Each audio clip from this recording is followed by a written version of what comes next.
Okay, hello, welcome back to another one of my video log recording sessions where I talk about genetic algorithms and how to do them and how to mess with them, how to succeed and fail, and etc, etc, etc. So, in my last video I left off with the conclusion that I would need a in order to ensure that dynamic genetic algorithm in order to ensure the success of dynamic genetic algorithm, as in having somewhat of a robust distribution of entities with some entities hitting the true ceiling.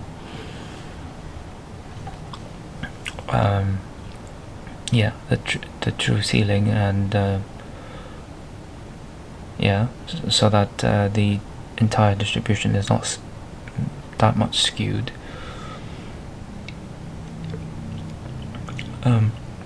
I concluded that I would need a distribution that is more converged than this.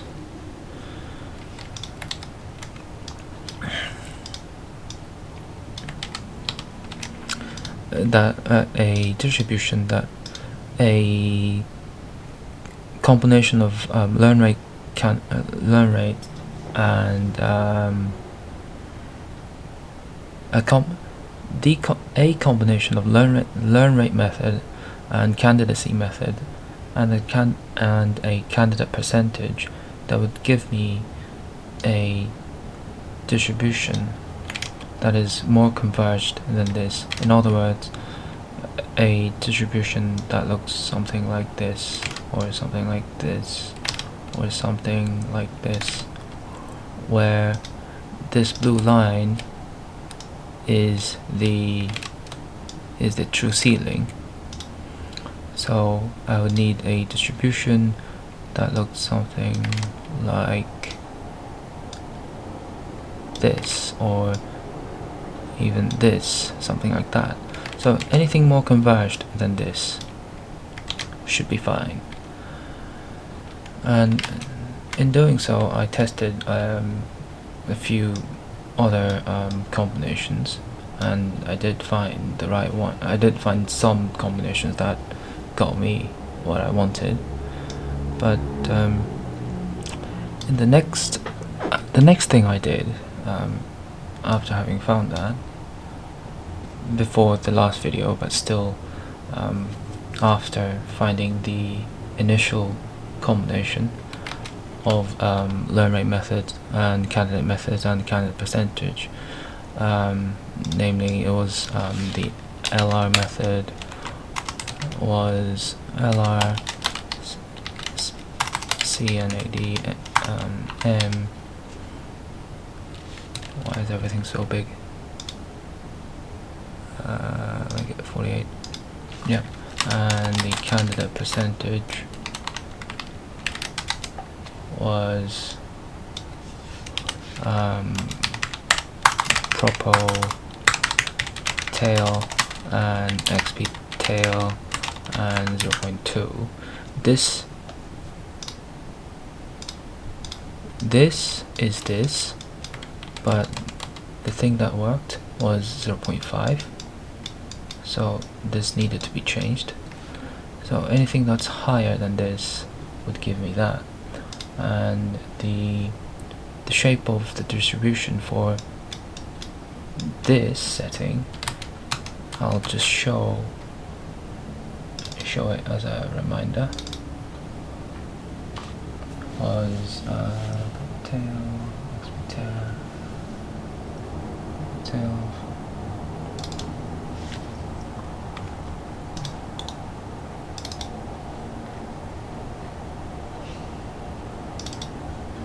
See, this is what didn't work. As you can see, it's 0.2. This is what worked. Oops. this is what worked.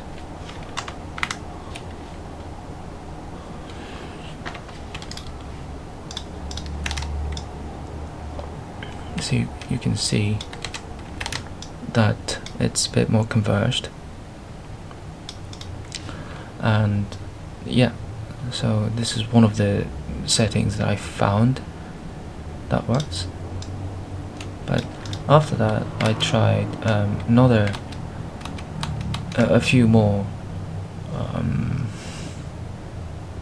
LR method, learn rate method, and candidate percentage combination setting, which was this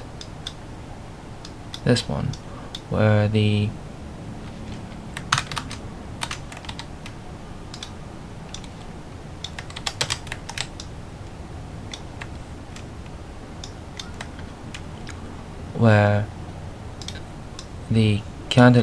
learn rate method is universal, as in fixed, and the candidate method is range or window, and the candidate percentage in this case is 1.0 minus 0.5, as in well, it's 0.5, but the way you should picture this is if you had a world of entities, and then the learn candidates would be from the fifth decile to the 10th, to the last decile.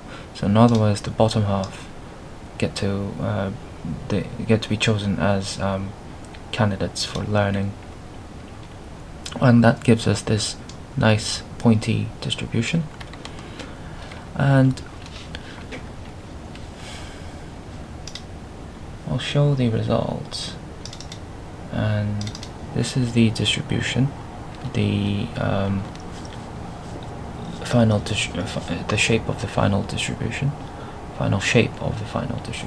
rather, and this is the summed utility plot of the world, and as you can see, it's very not so flat, not so smooth.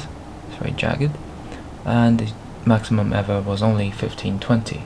So it is fair to say that this didn't work. But the reason, to be honest, the reason I did this, I tried this and the next one, was to test if the functions that I modified, the functions being namely the assign learn rate function and the get candidates ID list function, could incorporate the original learn rate methods, such as fixed or universal for the learn rate, and for the candidate method, I wanted to be able to incorporate. I wanted the function to be able to incorporate the range or the window method, which is exactly this, what I said, or in some of my previous videos, it is where I would set for example 30% of the entire population, but as a window, not randomly choosing 13% of the population from wherever, depending on their likelihood or chances of being chosen, but no, just a window. So that's the candidate method that I want the function to incorporate, and I tested these to see if they worked, and I tested another one, which is this one. Let's say this is the distribution, and this is the average of world average sum utility over generations, and again the maximum ever was only 1520, and the surface of the steps, the surfaces are quite jagged. So jagged, would that be the right word? Let me just look that up. Yeah, so the surfaces are not smooth, they're rough, they're jagged. It is the right word. And the surfaces are jagged. So this didn't work. And what was the setting? It was a fixed learn rate. It's probably 0.4, I think. And it was still a window for the candidates. So this is from the 60% of the world, and usually it starts from the very end. So, and then it starts from the very end and starts from there to include 0.6 or 60% of the population. So this is from the 4th decile to the last decile, which is which I believe is where is it?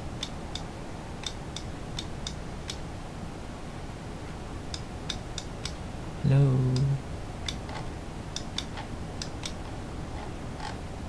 Nope, not here.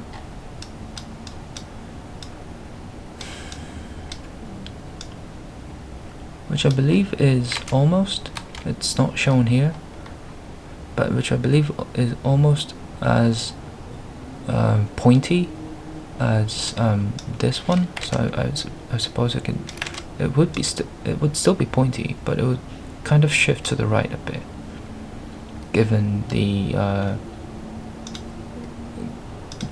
true ceiling. So it would be cut off somewhere right there. Okay, and it still failed to have entities hit the true ceiling. So that was a failure. And then I thought, maybe I need a new way of doing this. I need to introduce a new idea. And an old idea came back to me, and it was where if I had this world of, it was where I could have, come on. If this is the world, and it was where, or rather, I could have different mutation rates. So if this is a world and this is the head entity and that is the head entity, I could, for the mutation rate, I could have some kind of a average mutation rate, or the median value, or the average, whatever. In this case, it's strictly the average. So this would be 0.03, so 3%, and the value closest to 0.03 would be assigned to the entity right in the middle, so the median entity.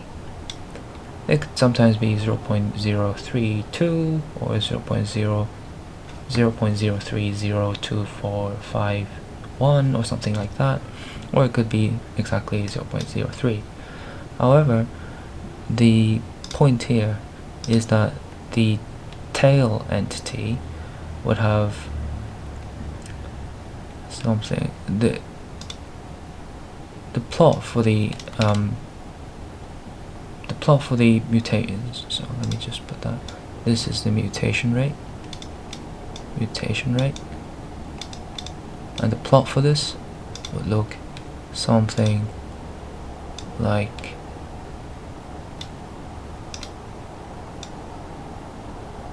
no, that's not it.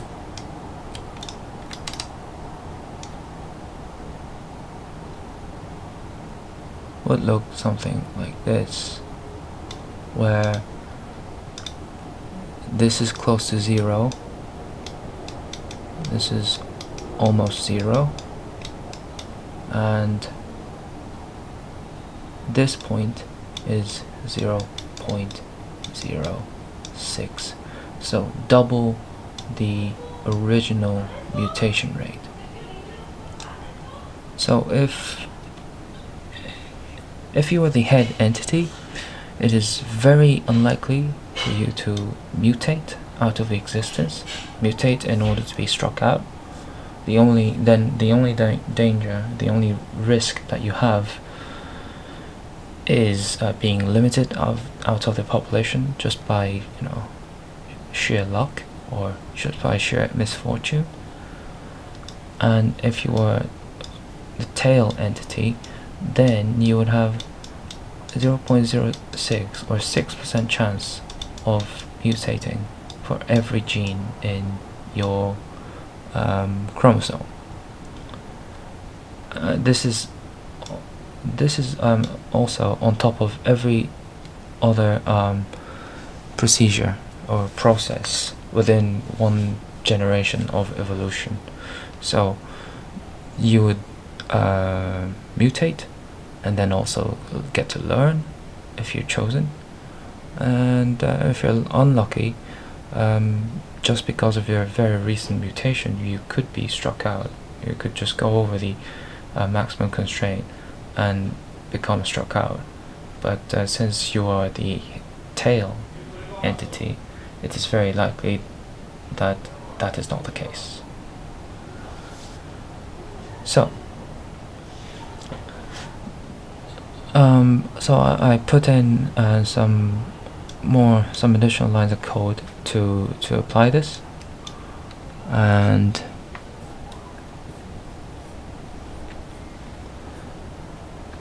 whilst doing so, I fell back to the very default setting, which is this. So I still wanted to try this distribution out, or try this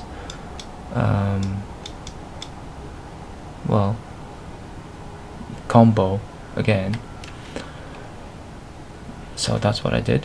It's just that the way entities get to mutate in this case is somewhat different, and it is I think it's fair to note that mutation is different from learning, so I think it's fair to have this.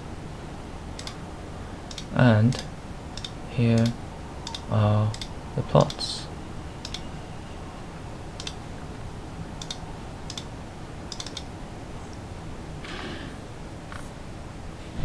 Where is it? Here are the plots.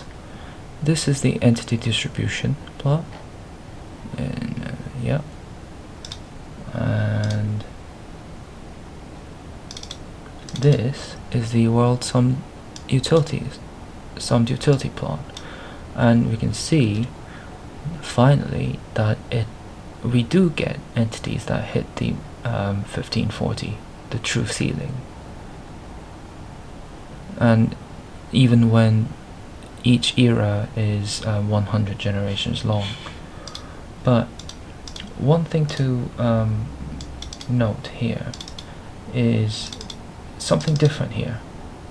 Something is very different. On the right is when we had the candidate percentage all the way up to 0.5 or 50% of the entities of the world, and on the left is at 0.2 or 20%, but with a new sort of individual mutation rates for each and every entity in the world per generation. And if you look closely at the first few steps, you can see that the edges are slightly more rounded now. The edges being the plots, the red lines representing the head entities per generation, and you can see that on the left is a bit more rounded, even more rounded here. On the right, it's a bit less rounded. It's a bit steeper. It's a bit more kind of angled, right angled here. However, it's not so much here. Well, it's almost the same here. But look at this. It's as if the steps or the stairs got worn down, and even more so here. But the important thing, the good thing here is that even with a lower candidate percentage, we have managed to get entities that reach the true ceiling. And what's more interesting here is that because the head entities, or because the head entities or the top entities are being given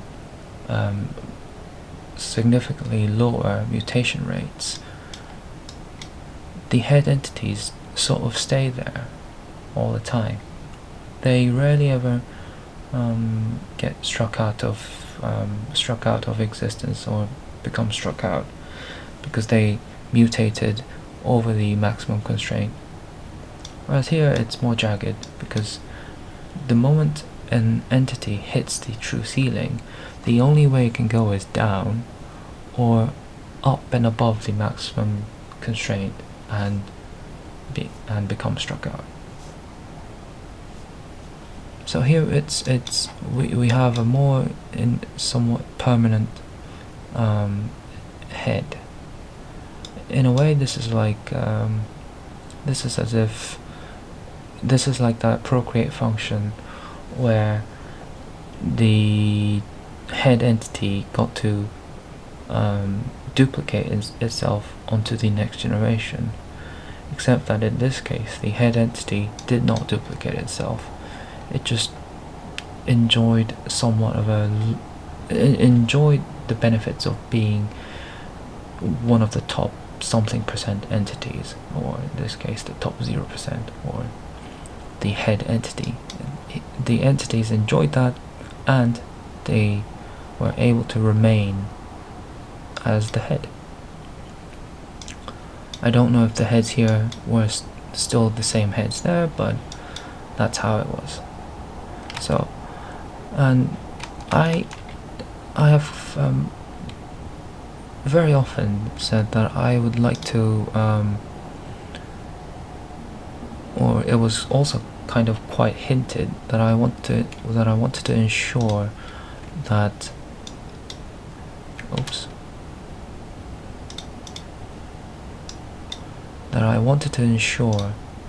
that I would like to, when given a distribution of entities, I would like to guarantee some chances, some opportunities for the bottom entities, for the entities with low sum utility values, to I'd like to give them more chances to improve, because they don't get to, it's not likely that they get to procreate, because the procreate function being used is favoring highs, and they'll usually just be limited out of the population, and it's very hard for these entities just to just mutate and be end up with high sum utility scores, high sum utility values. That's very, very rare, because the mutation rate is only 0.03, although I believe in the future this should be lower, something like at 1% or 0.01 or 0.01%. I mean 0.001 as in 0.1%. So in this case, so that was the whole mantra that I had, but in this case this is something like favoring the rich, or favoring the high method. It is a technique or a method or a measure that favors, or rather looks after, entities with high summed utility scores. Of course, then new entities could be introduced, and then the head entity could change. But in that case, the entities that remained, that didn't get limited out or struck out of the population, would have a different mutation rate, individual mutation rate,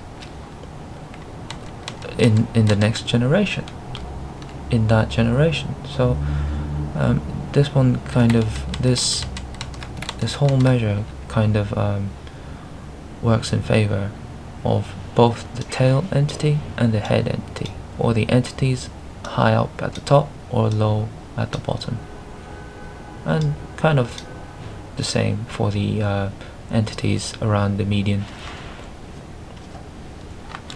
So that works. So the same setting, proper tail, XP tail, candidate percentage 0.2 or 20%, this works. The next thing I tried, so I now know that this works. So the next thing I tried was naturally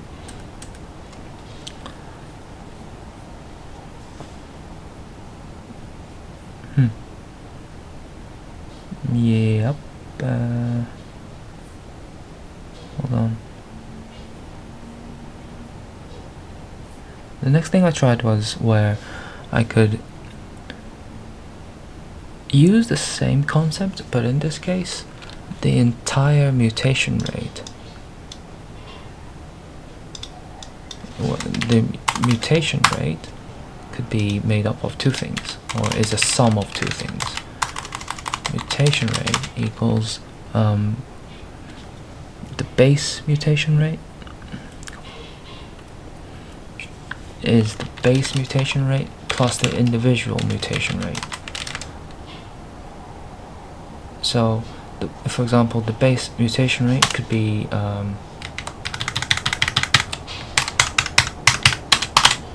for example, the base mutation rate could be 0.005. So that's and the individual mutation rate could be 0.025, something like that. Yep.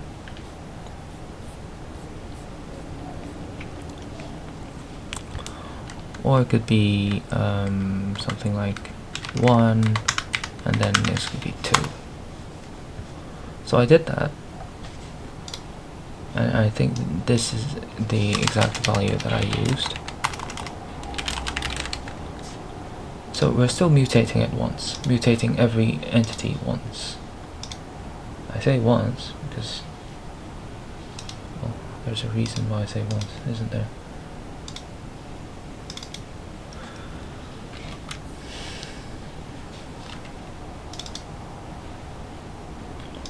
And here's the distribution. Yep. And here's the world sum utility value plot. And now we don't have entities hitting the true ceiling. So that's sad. This didn't work. Okay. Next up, I tried.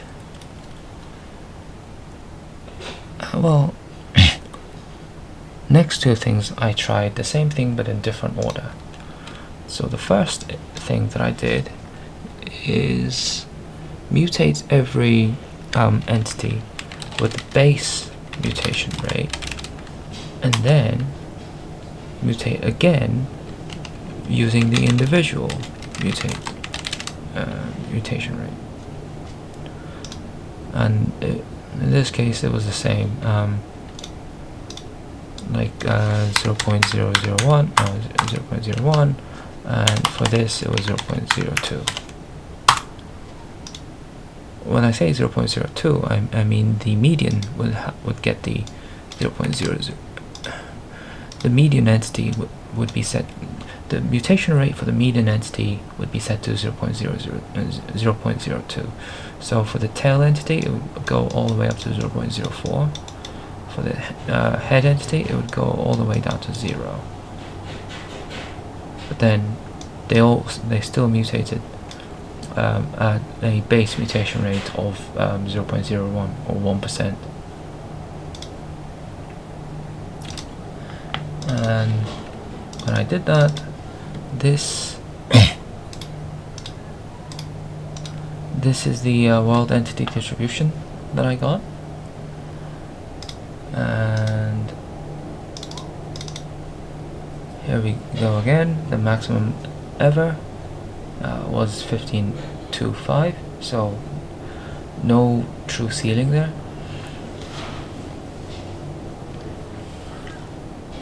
Which is sad.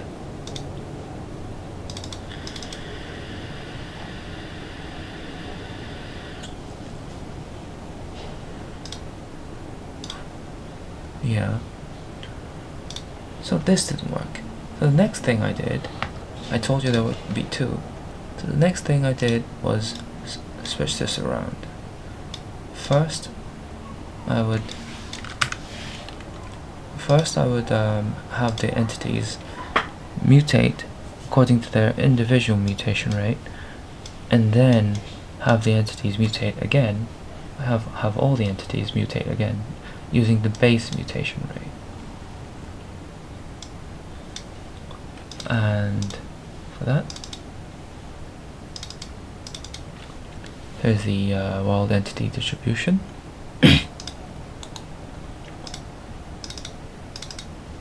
And here is the world summed utility plot, and again the maximum ever is only at 1535. No entities have ever hit the true ceiling. So that's sad.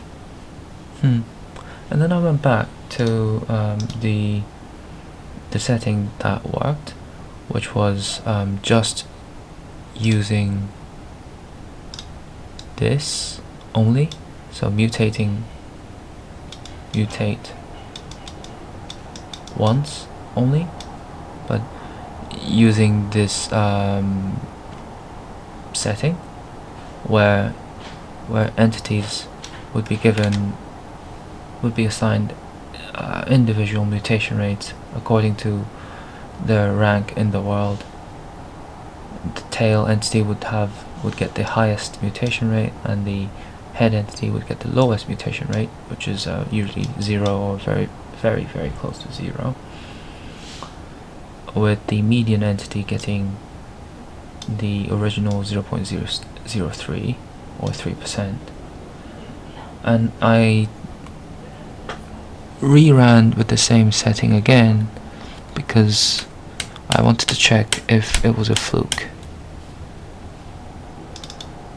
And here's what happened. Here's the distribution, and here is the world sum utility plot, and somehow we fail to get the maximum ever to be at the true ceiling, to touch the true ceiling. Well, that's disappointing, right? So I tried again. Here's the distribution, and here is the world summed utility plot. And now we do have 1540. The true ceiling has been met. So I'm quite sure that even when it hadn't been met, maybe in the next 20 or 30 generations it would still happen. It's just that with the new mutation rate policy, things would generally converge at a slower rate. It would take a slightly longer in terms of generations for the entities, or for each individual entity to get better, as in improve in terms of some utility values. But speaking of, or looking at this in a macro, with a macro perspective, this policy seems to somewhat ensure that as the era, as the eras change, it somehow guarantees that entities hit the true ceiling. Not somehow, I think I know why or how, and that is by, like what I said, that is by ensuring that head entities are somewhat preserved and tail entities are somewhat more quote-unquote encouraged to change right before they learn or even after they learn or whatever. So they're given more opportunities to change, and when they do that, they come closer. They come closer to the median value, or they just their sum utility values just gets higher and higher. So, preservation for the head entities, innovation for the tail entities. That's what this new mutation rate policy does. So that's that. That's it for today, for this part of the video. Thanks for watching. Bye. Oh yeah, I'm quite sure that if I were to try some other distributions, I'm sure that with the new mutation rate policy, I'm sure that even this should work. I still have to try it, but I think I can be quite sure of that. So, okay, that's it. Thanks for listening. Thanks for watching. Bye.